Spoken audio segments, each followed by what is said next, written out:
किया गया है उसका पैसा अभी तक जो ठेकेदार करवाए उसको भुगतान नहीं हो पाया है। लेकिन अभी वर्तमान में इसी समतलीकरण और इसकी गहराईकरण को लेकर वार्ड नंबर 10 में फिर से निविदा निकाली गई है। इस टेंडर निकाला गया है इसी समतलीकरण और गहराईकरण को लेकर। टेंडर है नहीं होना चाहिए, टेंडर है निरस्त होना चाहिए। काम हो चुके हैं पहले से, अब क्या चीज़ के टेंडर लगाए थे।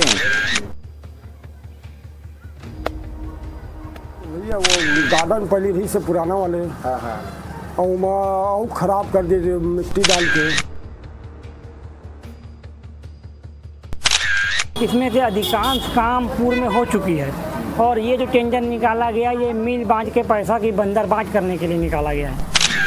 निविदा प्रकाशन हुई है हमारे द्वारा और जिसमें 9 कार्य है जिसका हमको सरकार या शासन से कार्योत्तर स्वीकृति प्राप्त हुई है।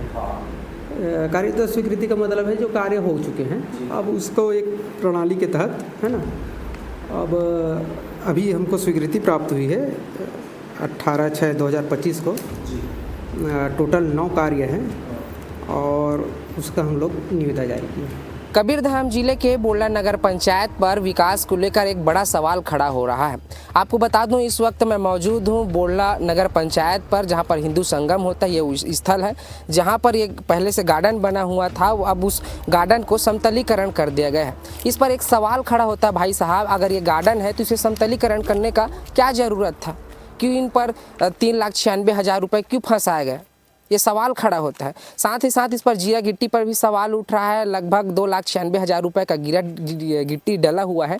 ये जो रास्ता है आप देख सकते हैं, इसी पर जो है जो जीरा गिट्टी है सब चीज़ इस पर डला हुआ है। साथ ही साथ मरम्मत कार्यों को लेकर भी 70,000 रुपये का एक राशि सामने आया है। जब हमने न्यूज़पेपर नई दुनिया देखा तो हमने सोचा कि इस बात को हम जनता तक पहुँचाएँ कि भ्रष्टाचार में किस प्रकार से संलिप्त है नगर पंचायत बोड़ला, क्योंकि नगर पंचायत बोड़ला के तमाम अधिकारी कर्मचारी पर सवाल खड़ा करता है कि वो अपने चहेते ठेकेदारों को टेंडर आने के पहले ही वो अपने पैसे से अपने लागत से इसे समतलीकरण करवा लिया गया है।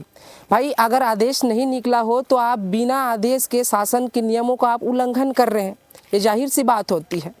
भाई शायद सरकार का सुशासन तिहार चल रहा है जहाँ पर भ्रष्टाचार को लेकर कई खुलासे हो रहे हैं। ऐसी खुलासा नगर पंचायत बोड़ला में हो रहा है। बिना आदेश जारी के आप किसी भी जगह को समतलीकरण कैसे कर देंगे? ये तो गलत बात है ना, क्योंकि इसमें भ्रष्टाचार का गंध महसूस हो रहा है और इनका सुगंध भी आ रहा है। ऐसा इसलिए कहना पड़ रहा है कि ये नगर पंचायत बोड़ला है जहाँ पर बिजली विभाग के जस्ट सामने पर हिंदू संगम का स्थल है और जहाँ पर लोगों के स्वास्थ्य को देखते हुए यहाँ पर गार्डन का निर्माण किया गया था। आप देख सकते हैं कि जो गार्डन की छोटी छोटी जो झूले थी अभी भी कहीं पड़े हुए बिखरे हुए मिल रहे हैं। साथ ही साथ आप देख सकते हैं कि एक छोटा सा चौरा टाइप से बना हुआ है, इसमें शायद कुछ झूला लगा हुआ था, लेकिन अब झूला भी खत्म हो गया है।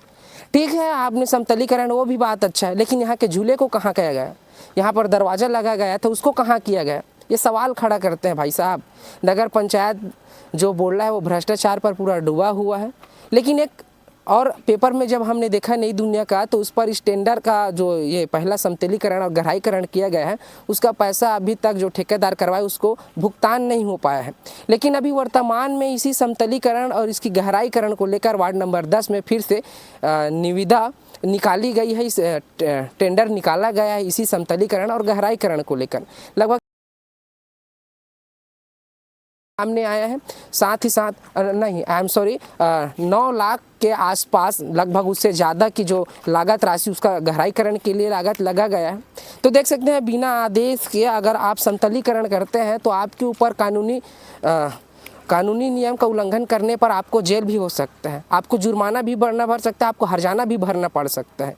ये सवाल खड़ा हो रहा है बोड़ला नगर पंचायत पर। साथ ही बोड़ला नगर पंचायत के जो भी सीओ है और जो भी अध्यक्ष है उनको जवाब देना होगा।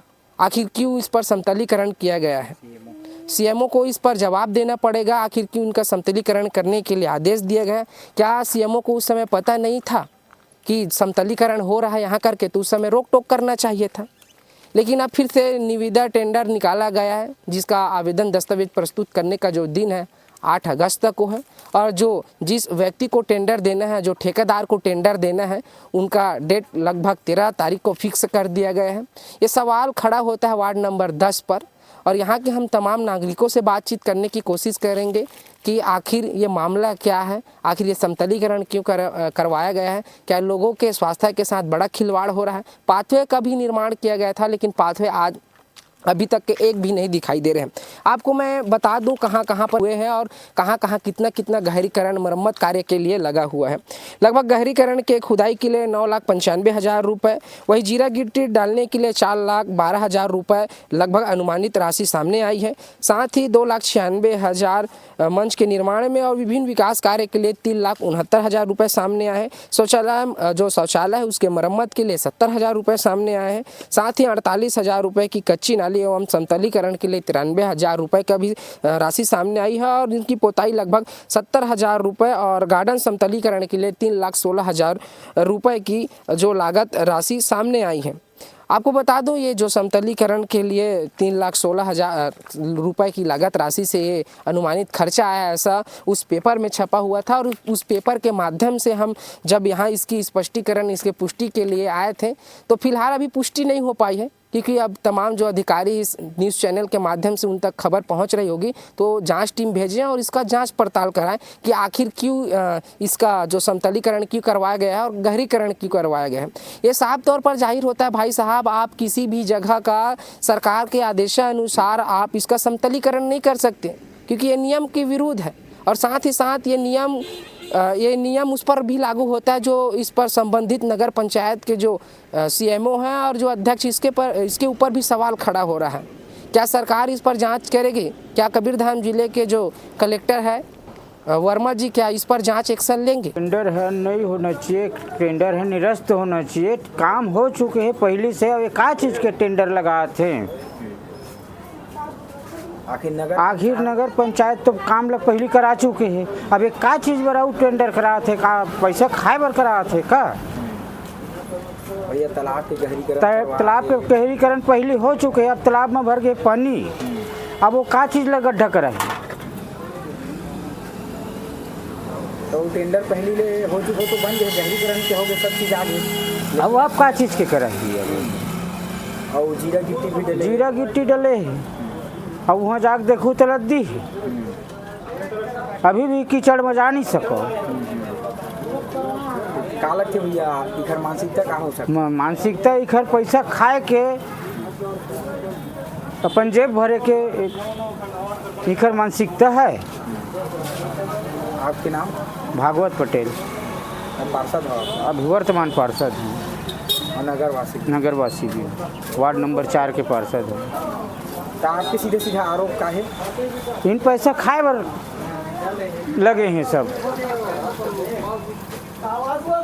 भैया वो गार्डन पहले ही से पुराना वाले और खराब कर दिए मिट्टी डाल के।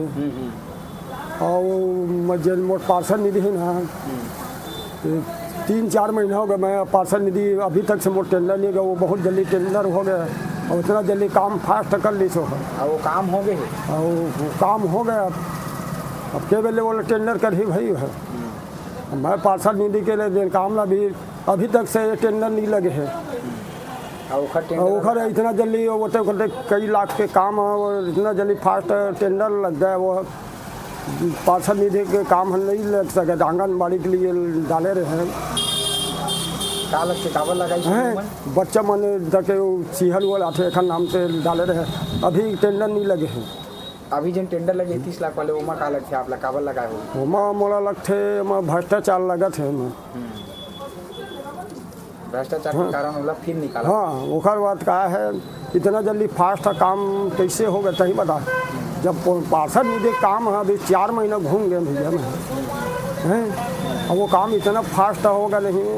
बने बनाए गार्डन में कई लाख के गार्डन बने हैं पहले के, ओला बर्बाद करके पूरा यह कर दे। जो मैं अगल बगल वाले घर में वो सीहल वह भी जावत है, वहाँ पानी के जब बहुत जन शिकायत भी कर रहे थे महिला मन।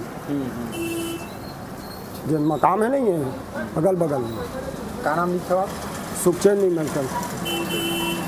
जैसा कि आपके द्वारा अभी बताया गया कि टेंडर निकल चुका है, इससे पहले ही हमें पता चल चुका था कि यहाँ पर 1 तारीख को टेंडर निकाला गया लगभग 30 लाख के आसपास का, और इसमें 9,95,000 रुपये का तालाब खुदाई का टेंडर है, 4 लाख रुपया कुछ पैसे का जीरो गिट्टी का टेंडर है, 4 लाख रुपया कुछ पैसे का समतलीकरण का टेंडर है, 70,000 रुपये का कच्ची नाली का टेंडर है और 70,000 रुपये का भवन पोताई का टेंडर है।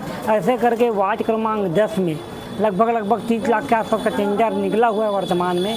और ये जितनी भी टेंडर निकली हुई है इसमें से अधिकांश काम पूर्व में हो चुकी है। और ये जो टेंडर निकाला गया ये मिल बांट के पैसा की बंदरबांट करने के लिए निकाला गया है। ये टेंडर हो गया है, काम पूर्ण हो गया है। अब काम पूर्ण होने के बाद इन लोगों की मानसिकता क्या लग रहा है, क्योंकि काम तो हो गया है पूरा, तो बिना पैसा के काम तो कोई करेगा नहीं। अब फिर उसी में टेंडर निकालें, फिर पैसा निकाल रहे हैं, तो क्या लग रहा है इन लोग मानसिकता? देखिए, छत्तीसगढ़ में माननीय विष्णुदेव साय की सरकार है। आज 19 महीने इस सरकार को हो चुके हैं और केंद्र में मोदी जी की सरकार है, यहाँ भी बीजेपी की सरकार है। इस तरह से कहा जाए कि ट्रिपल इंजन की सरकार है। और ट्रिपल इंजन की सरकार में जो लूटपाट मची हुई है पैसा कमाने की बंदरबांट की, यहाँ आप देख रहे हैं कि नगर पंचायत में नियम है कि 49,000 से ऊपर का हर काम टेंडर होता है, लेकिन वर्तमान में लगभग 30 लाख के आसपास का काम बिना टेंडर के हो चुका है, काम पूर्ण हो चुका है लगभग, और फिर से इसका टेंडर निकाला गया है। और टेंडर भी उसी आदमी को दिया जाएगा जिन आदमियों के साथ इनकी सेटिंग हुई है पैसा कमाने की। तो निश्चित ही ये सरकारी पैसे का दुरुपयोग है, आम जनता के टैक्स के पैसों का दुरुपयोग है। इस मामले को लेकर जल्द कांग्रेस पार्टी के माध्यम से हम कलेक्टर साहब के पास जाएंगे और इन समस्त टेंडरों को निरस्त करने के लिए अपील करेंगे। कुल मिला के मतलब भ्रष्टाचार देखने को मिल रहा है। निश्चित ही कुल मिला के देखा जाए तो यहाँ पर कांग्रेस के, बीजेपी के यहाँ पे क्या नाम से लगभग 11-12 पार्षद हैं अध्यक्ष मिला के, और सभी का आपस में मिल बांट के खाने का ये विचार है। और भी बीजेपी के कुछ लोग हैं जो ये सब आपस में बैठ के प्लान करके ये सब चीज़ को, टेंडर को भ्रष्टाचार की भेंट चढ़ाना चाहते हैं और सब ये पैसे को मिल बांट के खाना चाहते हैं। प्रकाशन हुई है हमारे द्वारा और जिसमें 9 कार्य है जिसका हमको सरकार या शासन से कार्योत्तर स्वीकृति प्राप्त हुई है। कार्योत्तर स्वीकृति का मतलब है जो कार्य हो चुके हैं, अब उसको एक प्रणाली के तहत, है ना, अब अभी हमको स्वीकृति प्राप्त हुई है 18/6/2025 को। टोटल 9 कार्य हैं और उसका हम लोग निविदा जारी किया है। तो सर निविदा जारी किए हैं, निविदा जारी करने से पहले ही कार्य कैसे पूर्ण हो गया? नहीं, तभी तो कार्योत्तर स्वीकृति प्राप्त हुई है। कार्योत्तर स्वीकृति प्राप्त हुआ, मैं समझ गया जी। क्या इसके पूर्व में एक आध और लिखा पढ़ी करके निविदा जारी की गई है? नहीं, मैं अपने कार्यकाल में तो ये मेरा पहला है, हाँ, है ना, मेरे सर्विस अनुभव में। आपके सर्विस लाइन में? हाँ, ये पहला है। होता है क्या और भी कहीं आप काम किए हैं? है ना, और इस संबंध में सेक्शन प्रभारी से भी चर्चा किया, तो वो बोले कि कार्योत्तर स्वीकृति अगर प्राप्त होती है कोई कार्य का, तो उसको टेंडर किया जा सकता है। ये कैसे डिसाइड होता है कि अमुक ठेकेदार से वो काम करवाया जाएगा अगर कार्योत्तर स्वीकृति? नहीं, अब ये अमुक ठेकेदार से नहीं करना है। अब जो पद्धति है जो ठेके की, है ना, उसके थ्रू आवेदन लिया जाएगा, है ना, और जो प्रणाली है उसके तहत, यानी कि कार्य जो, ये थोड़ा टेक्निकल चीज़ है और समझाइए ना सर क्या टेक्निकल चीज़? तो इसको मैं है निविदा के बारे में इंजीनियर सर अच्छे से बता पाएंगे, है ना। हाँ, नहीं तो मेरा सवाल ही वही है। हाँ, देखिए इसमें कार्य क्या, नगर पालिका कोई कार्य हाँ, परिषद की बैठक PIC में पास हुआ, हाँ, ठीक है, PIC में पास होने के बाद उसका निविदा निकाला जाता है, निविदा निकालने के बाद ही जी ये सब पूरा कुछ होता है, टेंडर की प्रक्रिया होती है, निविदा होती है, ठेकेदार टेंडर भरते हैं, फिर जाकर के कार्य स्वीकृति होती है, फिर कार्योत्तर स्वीकृति होती है। यहाँ ऐसे उल्टा कैसे होगा कि पहले कार्योत्तर स्वीकृति हो गई, नहीं, कार्योत्तर स्वीकृति अलग ही होता है, यानी कि जो कार्य किए जा चुके हैं उनकी कार्योत्तर स्वीकृति हमको शासन से ही प्राप्त हुई है। तो कार्य कैसे होते हैं वही तो मैं पूछ रहा हूँ। मैं नॉन टेक्निकल पर्सन हूँ, मैं यही पूछना चाह रहा हूँ कि मेरे को सपोज दैट यहाँ बाजार चौक से लेकर के मान लीजिए बाईपास रोड तक के रोड का निर्माण कराना है नगर पालिका के किसी एक मन से, तो काम पहले आप करा लेंगे, बाद में आप शासन को चिट्ठी लिखेंगे और बाद में, तो वो कैसे डिसाइड होता है कि भैया ये तुम, जैसे मैं ठेकेदार हूँ, ये तुम आप कर दो काम को और हम आपको बाद में पैसा दे देंगे, ऐसा है क्या सिस्टम? अब तत्कालीन समय में क्या स्थिति थी अब उसके बारे में तो नहीं कह सकता। ये तालाब गहरीकरण हो चुका है जी, अब कहना ये है निविदा में जी।